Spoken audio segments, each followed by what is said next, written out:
ont déjà vu ma première présentation. Je m'excuse par avance auprès d'elles et d'eux des répétitions. Donc j'ai essayé d'axer cette nouvelle présentation plus sur des exemples africains. Vous allez voir, ça va être complètement raté pour une partie. Parce que je n'ai pas énormément travaillé en Afrique. J'ai beaucoup travaillé en Indonésie pour ce qui est du tropical. J'ai fait un petit séjour au Congo où j'avais essayé de relever, comprendre quelques pratiques agroforestières villageoises dans le sud du Congo, dans le Mayombe. C'était il y a quand même pas mal de temps. Et puis j'ai travaillé plus récemment, et là pendant un certain nombre d'années, au Maroc. Et puis entre les deux, je me suis un petit peu promenée, mais je n'ai jamais fait d'études très poussées, donc j'emprunte aussi à ceux qui en ont fait. Et donc je vais essentiellement vous parler de savoirs écologiques locaux, alors ce qu'on appelle les TEC en anglais, c'est Traditional Ecological Knowledge. Et c'est quelque chose qui a pas mal été mis en avant dans les années 90-2000. Je sais, on en parle peut-être moins maintenant. On parle plus de savoirs locaux de façon globale. Et ça va être plutôt le cœur de ma présentation aujourd'hui. Donc de savoir comment ces savoirs locaux, qu'est-ce qu'ils peuvent recouvrir et comment on les traite et comment on pourrait mieux les traiter. Donc on va commencer par passer en revue très vite, pour ceux qui n'étaient pas là la dernière fois, et de façon plus précise, quelques systèmes agroforestiers traditionnels en Afrique, en partant de l'équateur et en remontant jusqu'au bord de la Méditerranée. Un des premiers et, on va dire, plus anciens systèmes agroforestiers dans la zone équatoriale, donc en forêt tropicale humide, c'est ce qu'on appelle l'agriculture sur abatis brûlis, qu'on qualifie à tort d'agriculture itinérante. Effectivement, les champs tournent, mais le terroir dans lequel on pratique cette agriculture est relativement fixe. On a attribué à cette agriculture sur abatis brûlis beaucoup de mauvaises qualités, et en particulier celle de déforester. C'est une façon pratique de cacher la déforestation qui est faite par les grands groupes de planteurs ou de coupeurs de bois. Donc cette agriculture forestière sur abatis brûlis, ça consiste à abattre une parcelle de forêt pour récupérer la fertilité, parce que dans les zones équatoriales, la fertilité est essentiellement stockée dans la végétation. Il y a très peu de sol, il n'y a pas d'humus, on est dans des climats chauds, très humides, il pleut beaucoup, et la matière organique est très rapidement minéralisée et les minéraux sont très rapidement lessivés. Donc toute la fertilité est contenue dans le peu de litière qu'il y a sur le sol et dans la partie vivante de la végétation. Donc pour récupérer la fertilité, on va couper la forêt, brûler, planter pendant 1, 2, 3 ans les cultures dont on a besoin, et puis laisser revenir ce qu'on appelle une jachère, c'est-à-dire qu'on laisse repousser la végétation. Dans ces jachères, souvent, il y a des espèces utiles, parce qu'on ne va pas planter uniquement du manioc, du maïs, du riz ou des bananiers. On plante aussi pas mal d'arbres utiles, de petits arbustes. Et donc ces jachères sont des jachères enrichies. On va laisser entre 10, 20, 30 ans, ça dépend, les cycles ont tendance un peu à se raccourcir. Et puis on va revenir, recouper la végétation et recommencer un cycle. Donc vous voyez que cette agriculture en général est cyclique. Elle ne va pas grignoter la forêt primaire, sauf si c'est une agriculture pionnière de plantation, ce qui arrive aussi, mais pas dans cette agriculture vivrière. Autre système agroforestier, tout ce qu'on peut mettre dans la catégorie agroforêt villageoise, c'est des agroforêts complexes, proches des habitations, proches des villages, et dans lesquels on va trouver tout ce dont on a besoin pour se nourrir et pour la vie quotidienne, pour le bois de feu, pour construire des maisons. Donc il y a des palmiers, il y a des collatiers, il y a des arbres fruitiers, il y a des bananiers, il y a du manioc, il y a beaucoup de choses. Ça prend des formes assez variées selon les régions. Mais c'est une composante très fréquente des villages. Les agroforêts à cacao, en Afrique de l'Ouest en particulier, elles sont très bien représentées.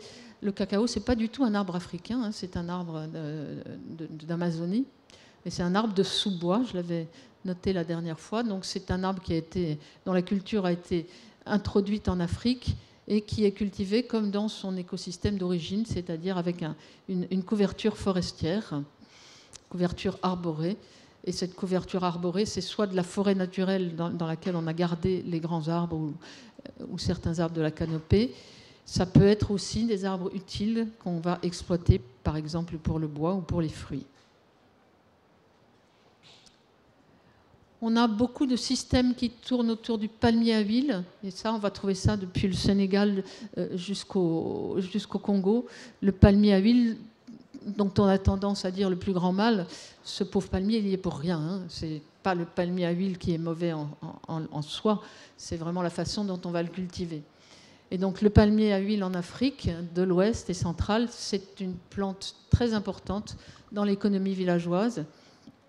On en tire de l'huile, une huile rouge, qui est importante à la fois pour l'alimentation et pour les rituels. Et donc, autour de ce palmier à huile, on va avoir divers types de systèmes selon le pays dans lequel on est et selon le climat plus ou moins humide.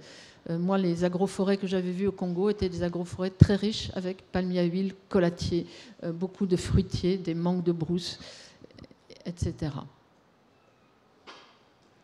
J'ai mentionné la dernière fois ces agroforêts à caféiers, avec les plus beaux exemples en Éthiopie. Encore une fois, le caféier est une plante du sous-bois des forêts d'Afrique, d'Éthiopie pour le café arabica et d'Afrique centrale pour le café robusta. Et donc, dans beaucoup de pays, ce café est encore cultivé sous couvert forestier. Et c'est cultivé le plus souvent en agroforêt. Là, vous voyez, vous avez des arbres qui ont été conservés de l'ancienne forêt. Vous avez des eucalyptus qui ont été introduits pour le bois et pour le bois de feu. Vous avez beaucoup de bananiers qui vont être utilisés soit pour la bière de banane, soit pour les régimes de bananes. Et puis là-dedans, il y a aussi des fruitiers. Il y a beaucoup de ruches pour le miel, en particulier sur les cheflera, qui donnent le miel blanc d'Éthiopie, qui est un miel renommé au niveau mondial. Et puis des caféiers.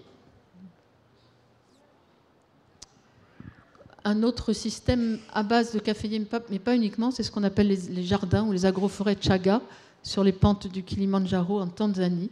C'est un petit peu la même chose, c'est-à-dire que c'est des agroforêts avec des grands arbres conservés de la forêt d'origine, et puis en dessous, beaucoup de bananiers qui sont utilisés pour la bière de banane, et du café, plus pas mal d'autres plantes utiles. Ça couvre tout le bas des pentes du mont Kilimandjaro, et plus on monte et plus on va passer à de la forêt naturelle jusqu'au moment où il n'y a plus de forêt parce qu'on est trop haut.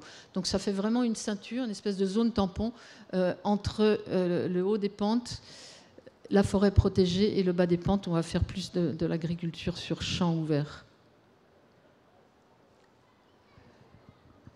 Alors là, on va se rapprocher du Sahel. Et j'avoue que je n'y ai mis les pieds qu'une fois et de façon très rapide. Donc j'ai emprunté les photos à des collègues.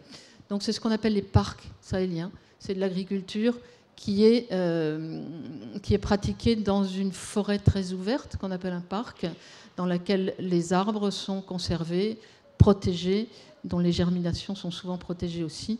Et donc, ces parcs, on trouve beaucoup de féderbia, donc un acacia, qui, je le rappelle, a cette grande particularité il perd ses feuilles en saison humide, comme vous le voyez sur la photo en bas à gauche, ce qui laisse de la lumière pour les cultures, et il met ses feuilles en saison sèche, ce qui protège le sol et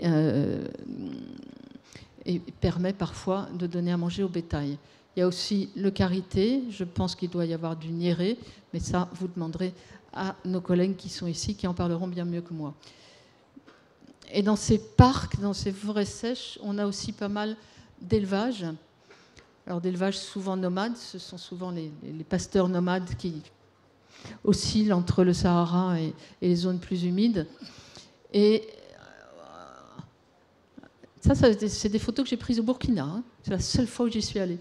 Et donc, ces grands troupeaux mangent aussi les résidus de culture, hein, sur un système qu'on appelait en Europe la veine pâture. Donc, ils vont manger ces résidus de culture et en même temps fertiliser les champs. Donc là, on a une association qui en tout cas au niveau écologique et bénéfique pour les deux parties. On remonte encore un peu, on arrive au Sahara et là, on a ce système agroforestier unique, absolument incroyable, que sont les oasis. Recréation d'une véritable forêt dans un endroit où il n'y a plus un seul arbre, tout ça à travers la domestication très fine de l'eau, avec beaucoup de savoir sur la façon dont on va aller capturer l'eau, dont on va l'amener jusqu'à l'oasis, dont on va la répartir entre les différents quartiers de l'oasis, et beaucoup d'interactions sociales, de règles sociales sur la façon dont chaque famille, chaque segment de famille va avoir ses tours d'eau, ses droits d'eau. Donc une forêt à 3 étages, hein, les palmiers dattiers en haut, un étage intermédiaire des fruitiers qui peuvent être des grenadiers, des pêchers, des abricotiers, etc. Et puis tout en bas, des cultures annuelles.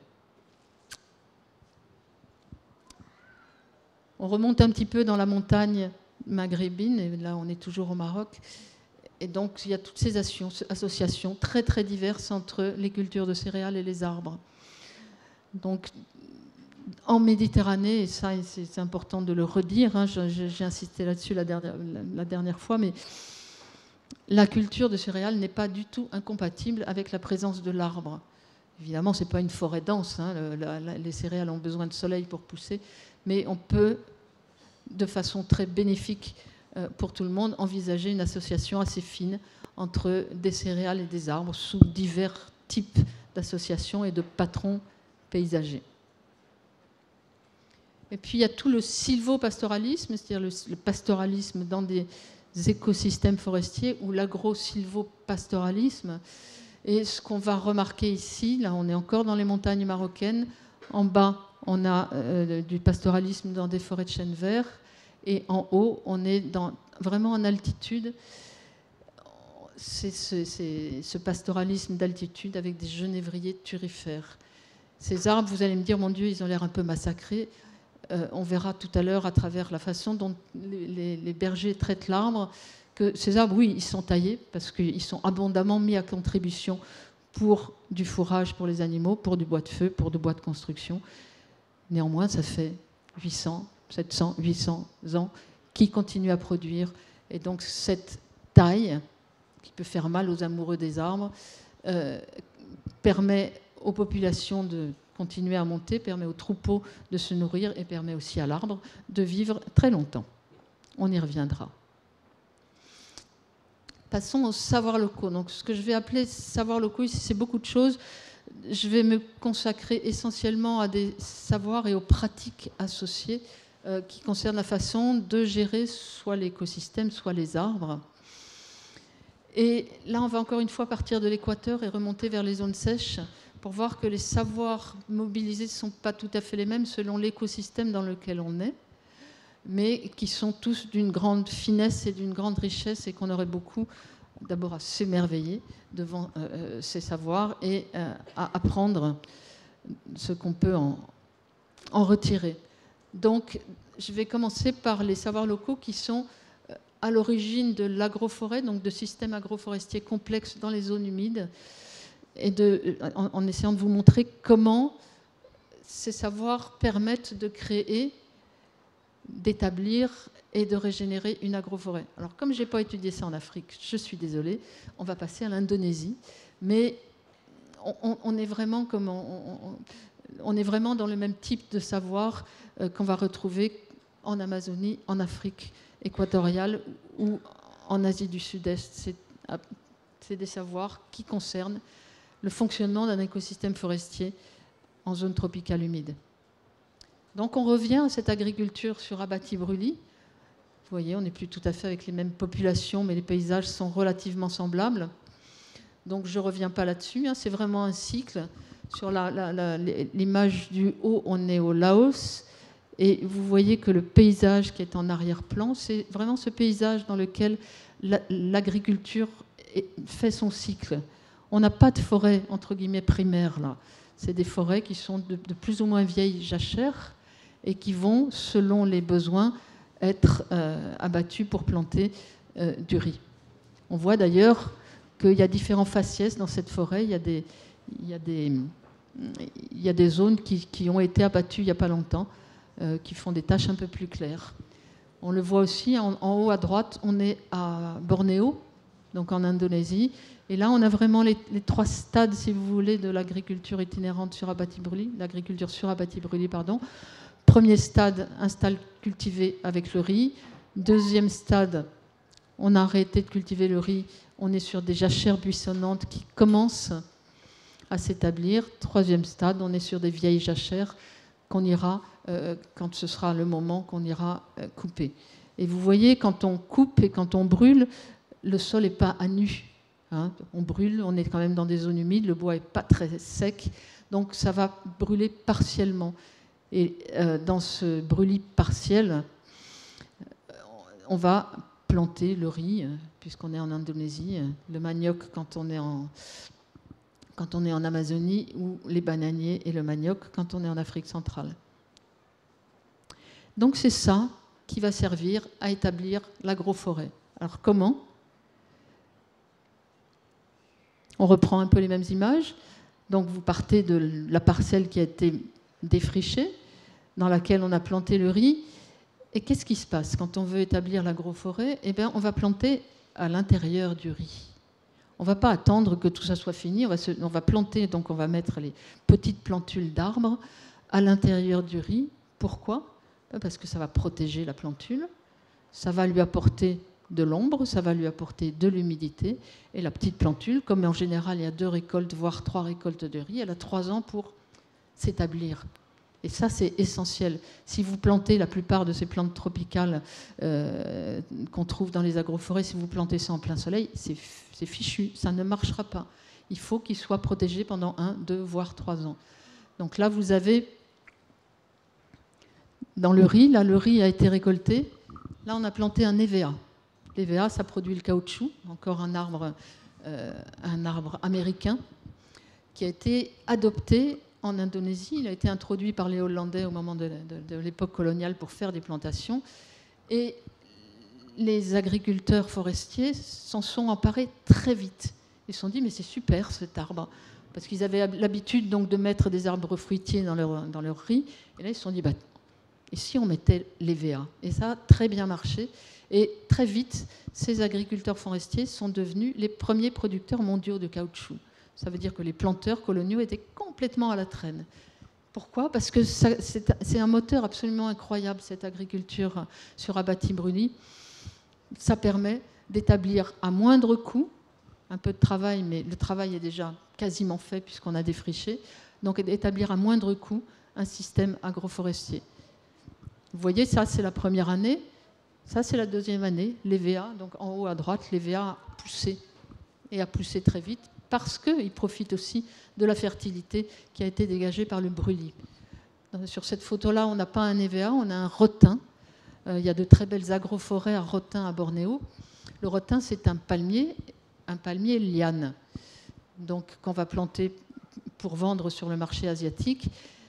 Et vous voyez que là, on va le planter auprès d'arbres qui ont été conservés. J'ai peut-être oublié de dire ça, c'est que dans la plupart des systèmes d'agriculture sur Abati-Bruli, on va conserver certains arbres, soit parce qu'ils ont des fruits intéressants, soit parce qu'ils ont un bon bois, soit parce qu'ils sont trop difficiles à abattre, soit parce que ce sont des arbres sacrés et qu'on n'y touche pas. Et ce qui est intéressant, et c'est une de mes collègues qui a étudié ça, c'est que ces arbres conservés de la grande forêt sont des sources de graines absolument incroyables pour la régénération après de l'abatis, donc de la jachère. Pourquoi ? Parce que les oiseaux, ils passent d'une forêt à l'autre, et puis plouf, ils viennent se percher sur cet arbre qui reste dans l'abatis. Et là, ils sèment des graines. Et donc, ces arbres qu'elle a appelés au Cameroun les orphelins de la forêt sont essentiels à la régénération de l'écosystème forestier ou à l'enrichissement de l'agroforêt. Vous voyez sur cette photo, là, il n'y a plus de riz. Et on peut avoir des systèmes plus complexes que celui que je viens de vous dire. Alors, attendez. Hop. Voilà, une fois qu'on a planté, toujours on est dans les VA, une fois qu'on a planté les VA, quand on arrête la culture du riz, on va laisser repousser la jachère. Donc, repousser les plantes qui sont là spontanément. Et vous voyez, l'arbre qui est au milieu, c'est un EVA. Il est déjà suffisamment grand pour résister à la compétition intense qui va lui tomber dessus. S'il était tout petit, ce serait absolument impossible. Il ne résisterait pas. Ça veut dire qu'il faudrait que les agriculteurs reviennent et puis passent leur temps à couper la végétation. Là, pas du tout. L'EVA, il est bien installé, suffisamment, et il va pousser en même temps que la jachère. Et ça va donner au départ ce système-là. Puis après, il pousse très bien, il est tout à fait à son aise. Et au moment où on va revenir pour saigner l'EVA, pour faire des entailles pour récolter le latex, eh bien, là, on va nettoyer un peu. On va nettoyer cette végétation qui ressemblera à une forêt un peu haute, dans laquelle il va y avoir plein de plantes pas forcément intéressantes, mais aussi beaucoup de plantes intéressantes. Parce que tout à l'heure, je vous parlais des oiseaux, mais il y a aussi les singes qui passent. Il y a plein d'animaux qui passent, qui vont semer des graines et qui vont, dès le départ, établir une agroforêt complexe.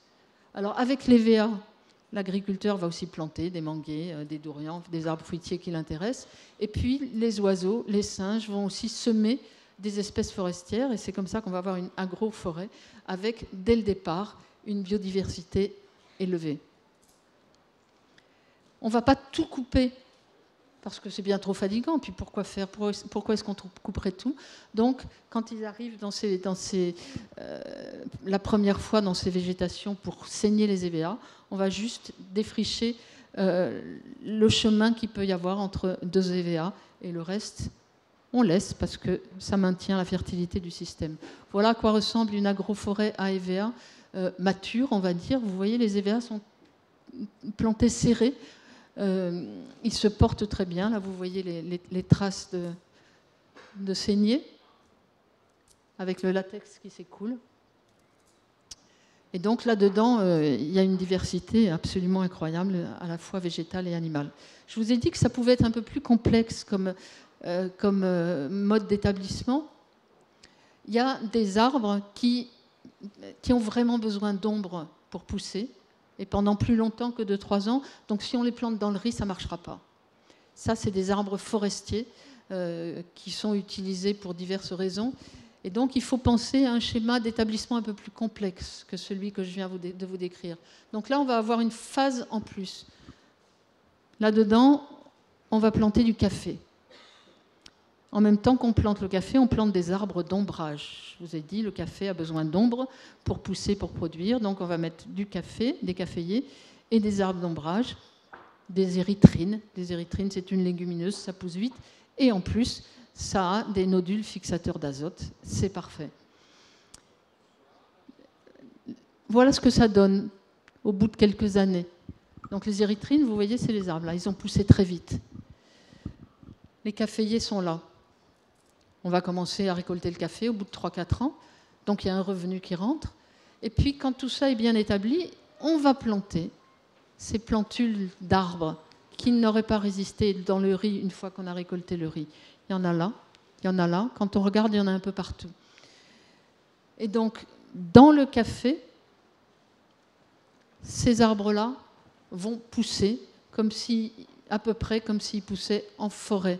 Ce n'est pas des arbres de forêt profonde, donc ils n'ont pas besoin d'ombre absolue, mais ils ont là un écosystème qui leur convient très bien, suffisamment ombragé, suffisamment humide, suffisamment protégé des vents pour pousser. Et quand le café sera devenu un peu moins productif, ce que vous avez en haut, ces arbres qui sont là, vous voyez, c'est les troncs qu'on voit là. Les troncs qu'on voit, ce n'est plus les érythrines, ce sont ces arbres-là, ces arbres dont j'ai parlé la dernière fois qui produisent de la résine et qu'on va voir ici dans une agroforêt mûre. Ça, c'est au bout de, on va dire, allez, une 50aine d'années.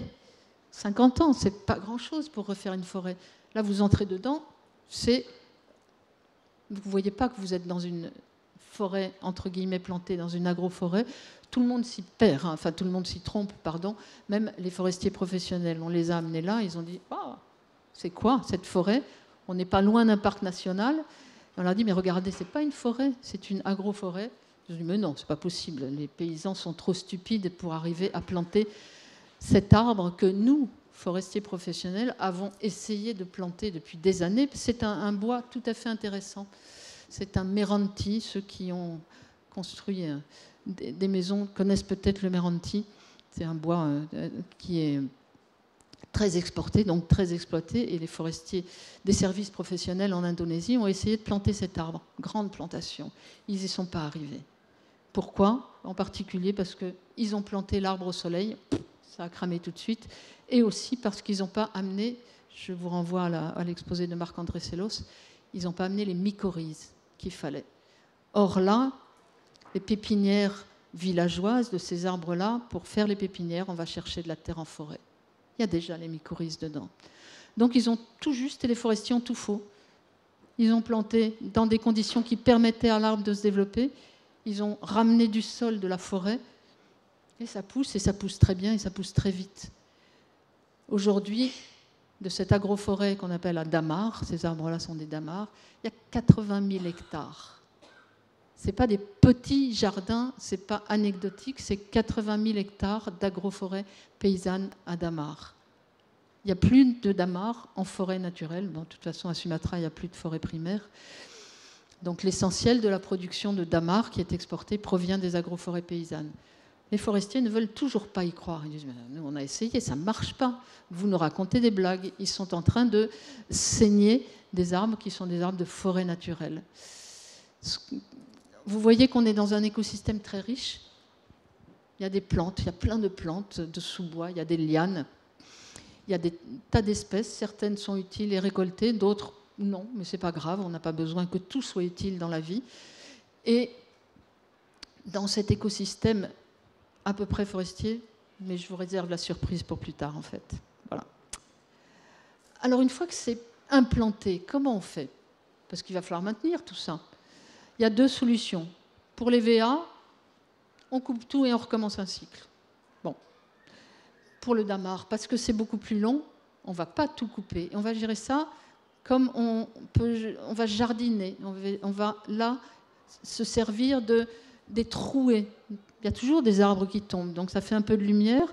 Et dans ces trouées, on va pouvoir implanter, refaire le petit cycle dont je vous ai parlé. Recommencer à planter éventuellement des caféiers ou des cacaoyers et dessous remettre soit du dammar, soit des arbres fruitiers. Donc on utilise, pour régénérer l'agroforêt, on utilise les trouées naturelles. Et vous voyez où est-ce qu'on plante ? Eh ben, on plante auprès des vieilles souches. Pourquoi on plante auprès des vieilles souches ? Ben, comme ça, les plantules ont directement à manger. Elles profitent de la décomposition du bois. Il y en a là, il peut y en avoir tout du long du tronc. Donc la fertilisation, pas besoin. La fertilisation, elle est assurée par la décomposition de ces bois morts. Et donc on utilise toute cette dynamique naturelle, la chute des arbres, pour régénérer l'agroforêt. On ne fait pas que ça. On va protéger les plantules d'arbres utiles, parce qu'évidemment ça germe, il y a des fruits, ça tombe, on récolte, il y a même pour les fruits comestibles, il y a toujours des fruits qui échappent aux humains et aux enfants surtout, et qui vont tomber et qui vont germer, donc il n'y a même plus besoin là de faire une pépinière. Il suffit soit de protéger, et puis éventuellement de transplanter quand la plantule, quand l'arbre pousse à un endroit qui ne lui est pas très favorable. Et ce qu'on va faire aussi, on va anticiper. Et ça, c'est très important quand on gère un écosystème forestier, d'anticiper. Parce que c'est long, un écosystème forestier à établir. Et si on attend la chute des arbres, peut-être ça va être trop long, peut-être ça va être trop difficile. Donc, dans ce sous-bois, on va protéger ou planter des tas de petits arbres utiles. Et quand il y aura une trouée, ces arbres, ils sont déjà établis. Ils ont poussé à l'ombre, ils sont bien. Et quand il y a une trouée, floup, ils vont profiter de la trouée pour pousser et l'agroforêt va être cicatrisée très vite. Alors cette dynamique à la fois d'établissement et cette dynamique de régénération, qui est du savoir local, du savoir écologique local, quand on étudie la dynamique forestière, on retrouve exactement la même chose. Les écologues vont nous dire comment fonctionne une forêt. La forêt, elle fonctionne à travers les trouées, de plus ou moins grandes trouées, on appelle ça la sylvigénèse, et vous voyez toute cette phase, il y a un arbre qui tombe, ça fait une trouée. Dans la trouée vont pousser des espèces pionnières, c'est-à-dire des espèces qui germent au soleil et qui vont pousser très vite pour cicatriser la trouée. Et puis, sous ces espèces pionnières vont s'établir d'autres espèces qui ne germent pas en plein soleil, qui ont besoin d'un peu d'ombre, et qui, une fois que les espèces pionnières qui ne vivent pas longtemps seront mortes, et bien, ces autres espèces plus forestières vont être là, vont prendre le relais, et puis il peut y avoir comme ça plusieurs successions d'espèces pionnières, post-pionnières et forestières, et la trouée est cicatrisée. Donc la trouée, c'est soit l'endroit, c'est soit l'abatis, ça c'est des grandes trouées, ça arrive en forêt, soit c'est les petites trouées dont je vous ai parlé pour la régénération. Qu'est-ce que ça veut dire ? Ça veut dire que le savoir local, paysan, le savoir de ces agriculteurs forestiers, c'est exactement le même que celui qu'ont construit les scientifiques, les écologues. Pas besoin pour eux, pour les agriculteurs forestiers, d'aller demander aux scientifiques, dites-moi, là, c'est quoi l'écologie forestière que j'essaye de comprendre comment faire mon agroforêt ? Non. Donc ça, le savoir local, c'est déjà un savoir très complexe, très complet aussi sur le fonctionnement d'un écosystème forestier. Architecture aussi forestière, c'est-à-dire quand on fait ce qu'on appelle des profils, on va mesurer les arbres, c'est vraiment mesuré et reproduit à l'échelle, on s'aperçoit de tout cet étagement de végétation. C'est reproduit, c'est ça un écosystème en milieu équatorial. Vous voyez à quel point c'est complexe. C'est pas fait non plus au hasard, c'est pas juste parce que les singes et les oiseaux sont venus. Non, c'est aussi la façon de concevoir. C'est-à-dire que là, quand on regarde un peu dans cette agroforêt à Damar dans laquelle on a travaillé, les damars, c'est ces grands arbres en vert sombre, et les arbres en jaune, c'est des arbres fruitiers. Des arbres fruitiers qui ne sont pas aussi hauts que les damars, mais qui sont là, qui vont faire un étage intermédiaire. Et puis en dessous, il y a des arbres, soit de sous-bois, soit des jeunes arbres qui sont en attente d'une trouée pour pousser. Donc cette architecture de l'agroforêt, on la retrouve, voilà, ça c'est un profil fait par Francis Allais en forêt naturelle, en forêt primaire. Vous voyez que c'est exactement la même chose.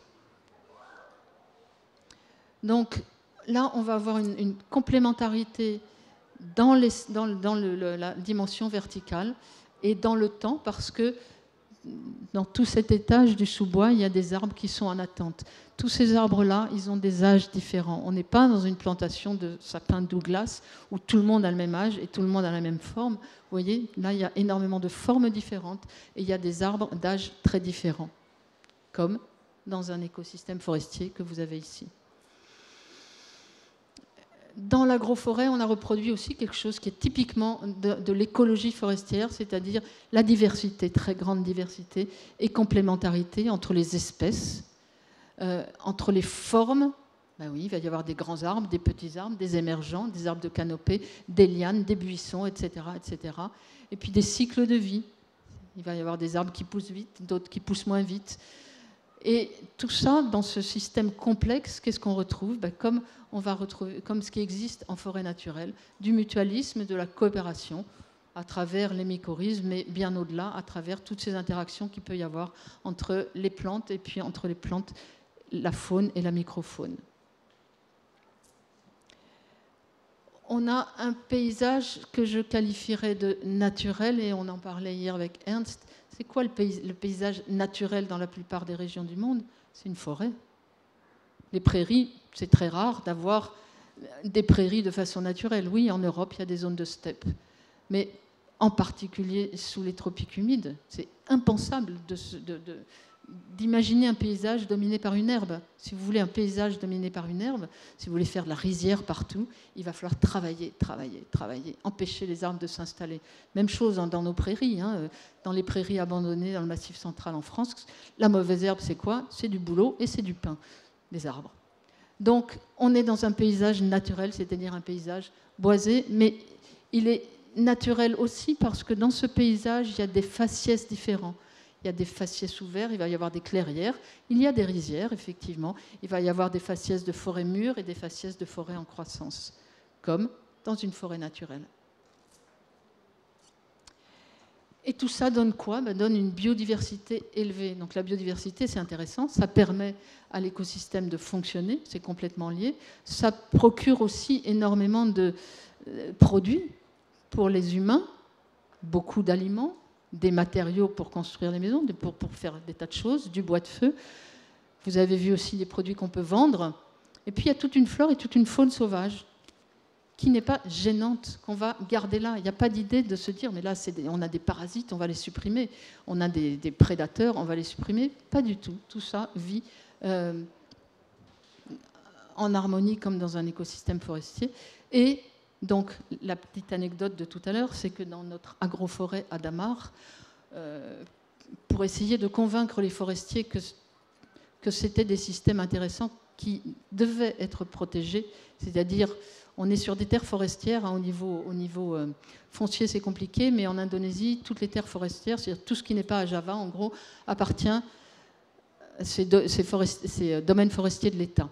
Domaine forestier de l'État, ça veut dire que soit on fait de la protection intégrale, soit on va donner ça en concession à des coupeurs de bois, et puis après en concession à des planteurs de palmiers à huile. Et où? Déjà? Bon, ben alors ça va être embêtant.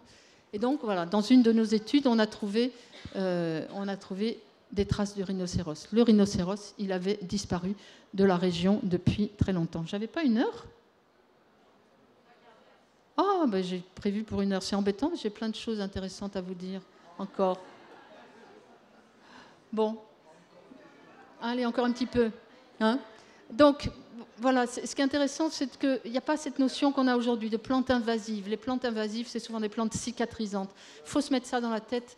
Même chez nous, en France, ce qu'on appelle les plantes invasives, elles se mettent dans des endroits très perturbés. Elles cicatrisent la terre, elles la couvrent. Donc la plante invasive, la mauvaise plante invasive qui va bouffer toutes les petites plantes bien de chez nous, on s'enlève ça de la tête. La plante invasive, elle a sa fonction, même ici. Pas de mauvaises herbes, mais des plantes de campagne. Mais je vais passer très vite, on pourra en reparler. Alors, je vais passer quand même... Est-ce que je vous raconte ça? Oui, c'est-à-dire qu'en même temps que toutes ces pratiques dont je vous ai parlé, il y a aussi des règles sociales. Là, on va revenir au Maroc, mais on trouve la même chose en Indonésie. Parmi ces règles sociales, il y a de la protection. Et dans certaines agroforêts, mais aussi dans certaines forêts au Maroc, il y a un système de protection collective qu'on appelle l'AGDAL. L'AGDAL, c'est à la fois des règles et c'est à la fois une portion de territoire, et dans laquelle on met des interdits. C'est-à-dire de telle date, à telle période ou pour telle raison, il est interdit de pénétrer et d'aller récolter quoi que ce soit dans cette forêt. Donc en haut, vous avez un AGDAL, dans le Haut-Atlas, un AGDAL à Genévrier. Et là, c'est réservé pour l'hiver. Donc en dehors de l'hiver, on n'a pas le droit d'aller récolter quoi que ce soit. En bas, on est dans la forêt d'Arganier. Et l'AGDAL, c'est juste au moment de la récolte des noix d'argan. Quand les noix d'argan tombent par terre et qu'on va les récolter, on dit là, on fait AGDAL, c'est-à-dire que les animaux n'ont plus le droit de venir. Voilà. Donc, et on retrouve ça dans de nombreuses parties du monde, des interdits, des règles collectives d'interdits temporaires, plus ou moins longues, qui préservent l'intégrité de l'écosystème. J'aurais voulu vous parler de la façon, donc, dans les zones sèches, dont on peut traiter le végétal. Là, on n'est plus dans du savoir écologique, on est dans du savoir sur l'arbre. Et on est dans du savoir qui dit jusqu'où est-ce qu'on peut aller en taillant l'arbre, en le manipulant, pour que à la fois ça soit utile aux communautés locales et que ça ne tue pas l'arbre. Et là, il y a des choses absolument incroyables dont je vous ai parlé, mais sur lesquelles je reviens très vite. L'arganier que vous voyez ici, qu'on a tendance à considérer comme un arbre, on se dit si on laisse pousser l'arganier, ça va donner ça. Pas du tout. Si on ne le taille pas, il ne va pas donner ça. Vous voyez, ça c'est des germinations d'arganier, là, et vous pouvez compter les têtes. Il y en a déjà 4, 5, 6, 7, 8. Donc si vous laissez pousser ça, ça va donner quoi? Eh bien évidemment un buisson. Donc si vous voulez un arbre, il va falloir couper, sélectionner un brin, voire deux, pour faire un arbre.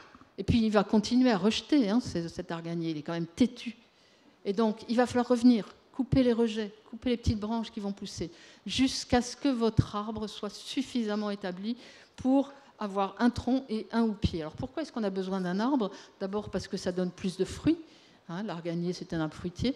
On récolte les noix d'argan. Et puis quand on a un arbre, comme ça, les chèvres, elles ne peuvent pas monter dedans. Donc c'est pratique aussi. Les noix, c'est juste pour être récoltées. Les chèvres ne vont pas aller les manger. Donc cet arbre-là, ce n'est pas du tout quelque chose de naturel. C'est quelque chose de complètement construit par les agriculteurs. Ce que font les forestiers, quand ils voient, alors pas dans les champs, mais dans les forêts d'arganiers, ils voient de vieux arganiers. Ils disent, oh là là, ces vieux arganiers, ils sont en train de mourir, ça ne va pas du tout. On fait des coupes de régénération. La coupe de régénération, ça consiste à donner toute une portion d'arganeraie utilisée par les villageois pour le parcours, c'est-à-dire pour l'alimentation des troupeaux. Vous donnez ça en concession à des coupeurs de bois qui vont venir récolter du bois, et ça fait beaucoup de bois parce que les gros arganiers, n'est-ce pas, Zoubida, il y a énormément de bois. On fait du charbon de bois, et puis on laisse repousser. Donc quand on laisse repousser, ça rejette, et puis cette capacité de l'arganier à former des buissons, donc ça fait ça. Ça fait ça, puis ça va continuer à faire ça, un peu plus haut, mais là vous avez 40, 50 tiges. Alors non seulement ça fait très peu de fruits, les chèvres ne peuvent pas monter dedans, et ça ne fait pas de bois. Alors ça, ce serait intéressant si on venait après sélectionner 2-3 brins. Le problème des services forestiers, c'est qu'ils n'ont pas assez de personnel. Donc les coupeurs de bois, ils ont pris le bois, et les services forestiers doivent gérer ça. C'est-à-dire ne pas le gérer.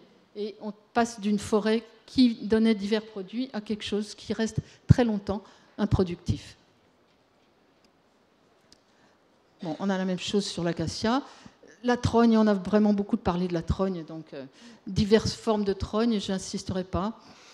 Là, vous avez 2 formes de trogne au Maroc, une forme plutôt ronde en bas, et puis une forme qu'on appelle une forme en émonde, c'est du thuya.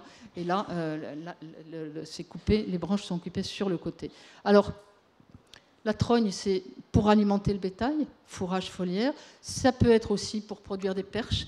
Et là, on a une trogne qui est à la fois coupée, vous voyez en bas, pour alimenter le bétail, mais toutes ces tiges qui sont là, elles vont servir à faire le plafond des maisons.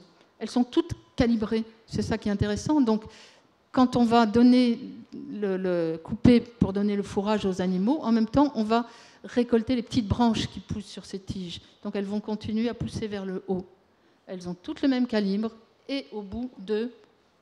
Je suis très mauvaise en mémoire des chiffres, est très mauvaise, mais je ne sais pas si c'est 8 ans ou plus ou moins.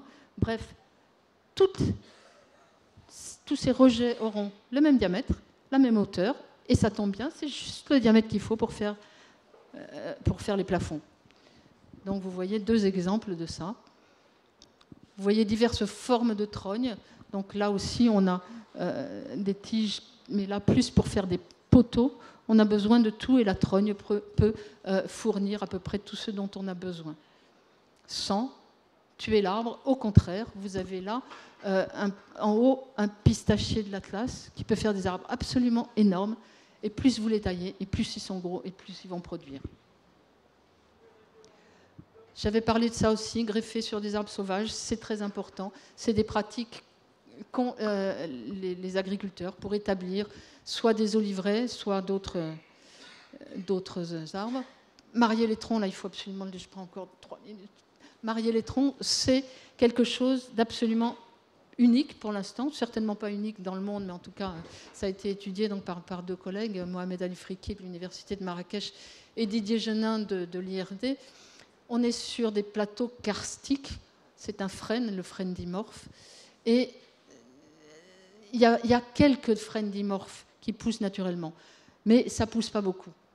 Et les bergers sont venus là, c'était des bergers nomades, c'était des aïtatas, et puis certains se sont sédentarisés. Et en se sédentarisant, et pour se sédentariser, ils ont essayé de multiplier ce frêne dimorphe. Et comment ils font? Ils commencent par planter plusieurs graines dans un espace de, on va dire, 1 mètre de diamètre. Et puis pour que ces graines qui vont germer ne soient pas mangées par les troupeaux, on construit un mur. On construit le mur et on va l'élever au fur et à mesure que le petit arbre pousse. Donc à la fois ça le protège, et puis à la fois l'arbre il va pousser en hauteur pour aller chercher la lumière. Donc 2 fonctions. Puis quand c'est suffisamment haut pour que les chèvres et les moutons ne viennent plus l'embêter, on enlève le mur. Et vous voyez, donc on a ça, c'est-à-dire plusieurs tiges. Et qu'est-ce qu'on fait? Et bien là, on prend un bout de tissu, bêtement, on met autour, et on rapproche. Et qu'est-ce qui se passe? Au bout d'un certain temps, ça va se souder. C'est-à-dire qu'à partir de ça, de ces 10-15 graines que vous avez mises à germer, vous allez avoir un arbre. Mais un arbre avec 15 systèmes racinaires différents, avec 15 génomes différents, un arbre démultiplié. C'est une démultiplication de l'arbre. C'est quoi ça? C'est de l'intelligence paysanne. Je vous mets au défi d'inventer ça. Voilà, un parc. Voilà ce que ça donne. Ces arbres ils sont sur Kars, il n'y a pas d'eau. C'est-à-dire qu'il faut, oui, il y a quelques failles, ils vont chercher l'eau très profondément. Et bien au printemps, il y a plein d'herbes. Pourquoi? Parce qu'il y a ces arbres-là. Et donc les Aitatas se sont sédentarisés grâce à cet arbre. Bon, marier les troncs, hop.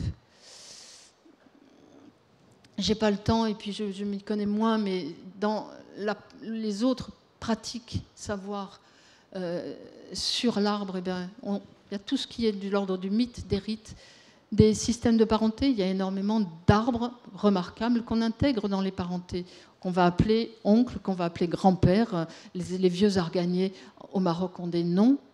On retrouve ça un peu partout dans le monde. Et des règles sociales. De la solidarité intergénérationnelle, on revient à ces trognes qu'on taille pour faire des poteaux. Et bien, quand un homme s'établit et qu'il a des enfants, il va aller demander à la communauté s'il peut tailler un genévrier. Il va faire ça pendant 20 ans. Et quand son fils ou sa fille va se marier, il va couper. Donc ça veut dire qu'on taille pour pouvoir doter les enfants qui vont se marier pour qu'ils puissent construire leur maison. Donc on n'est pas que dans de la pratique, dans de la technique. Hein. Alors, en conclusion, et ça pourra faire l'objet peut-être aussi du débat de demain, ces pensées locales, c'est de l'intelligence qu'on va qualifier de paysanne, même si c'est des bergers, des agriculteurs forestiers, peu importe, combinée à l'intelligence des plantes. Et les deux se fécondent. Et ce qui est extraordinaire, c'est de voir à quel point cette intelligence paysanne a compris le végétal et à quel point ce végétal, et là on peut aller jusqu'à la forêt, est complexe à une façon de fonctionner qui est absolument admirable. Et donc, ce qui est important aujourd'hui, c'est d'arrêter de méconnaître, de mépriser, non pas uniquement les savoirs locaux, non pas l'intelligence végétale, hein, on revient là à ce qu'on a dit il y a 2 jours, mais la combinaison de ces 2 intelligences, parce que c'est ça qui permet aux hommes de vivre sur cette planète sans l'abîmer. Ne plus opposer savoir local et savoir scientifique, ne plus opposer d'un côté connaissance et de l'autre côté croyance, ça suffit, quoi. Ne plus opposer la raison scientifique avec ce qu'on appelle souvent ouais, c'est du bon sens paysan. Mais non, c'est pas du bon sens paysan, c'est de la connaissance, c'est du savoir éprouvé, partagé et transmis. Donc reconnaître ces savoirs non issus de la science sans nécessairement chercher à les valider par la science. Il y a eu beaucoup d'intérêt sur les savoirs locaux. Et on s'est dit, maintenant, on va les valider par la science. Donc, ce que la science prouve, c'est bon. Ça veut dire que les paysans sont intelligents. Puisque la science ne prouve pas, ça veut dire que ces savoirs n'existent pas. Au lieu de dire, non, la science, et on en discutait avec Marc, la science ne sait pas prouver que ce savoir est valide. On dit souvent, non, ça, c'est pas intéressant, puisque la science ne peut pas le prouver. Arrêtons.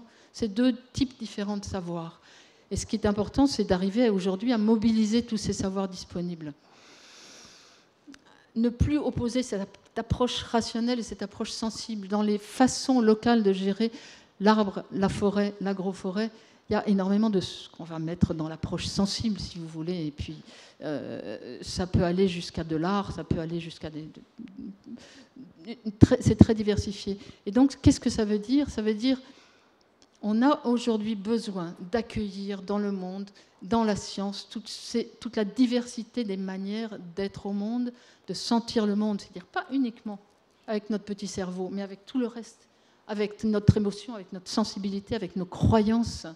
C'est comme ça qu'on construira une science entre guillemets, utile pour la planète, une richesse, à la fois une richesse de l'humanité, une richesse pour l'humanité, et qui nous aidera à construire la paix. Et lié à ça, il faudrait explorer, reconnaître, respecter les différents modes d'acquisition des connaissances. On a vu là toute la journée comment est-ce que M. Yacouba a pensé qu'il pouvait planter des arbres en rêve. Comment est-ce que les chamans en forêt amazonienne connaissent les propriétés des plantes avec le voyage sur l'ayahuasca? Comment est-ce que telle personne va savoir que là, il faut mettre tel arbre? Intuition. Mais ça donne des choses valides, c'est-à-dire qu'il n'y a pas besoin de passer par l'expérimentation, ce qu'on appelle essai-erreur, pour acquérir des connaissances. Toutes les connaissances sur les propriétés médicinales des plantes, les scientifiques disent bah oui, c'est essai-erreur. Vous vous rendez compte du nombre de personnes qu'il aurait fallu tuer, à chaque fois faire une petite case?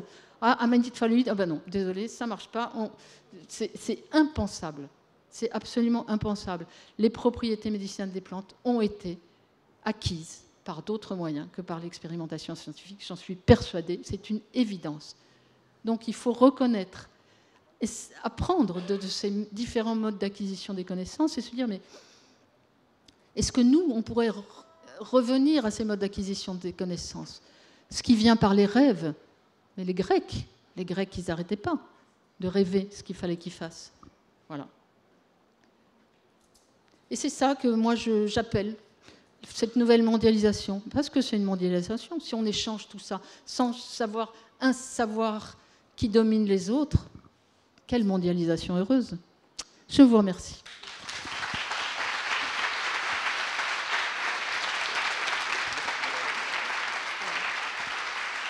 J'ai pris un peu plus de temps.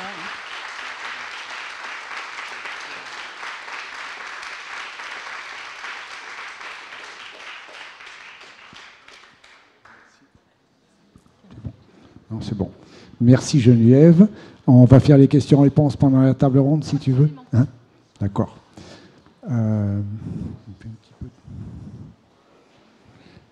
Donc, on va passer à la table ronde très rapidement.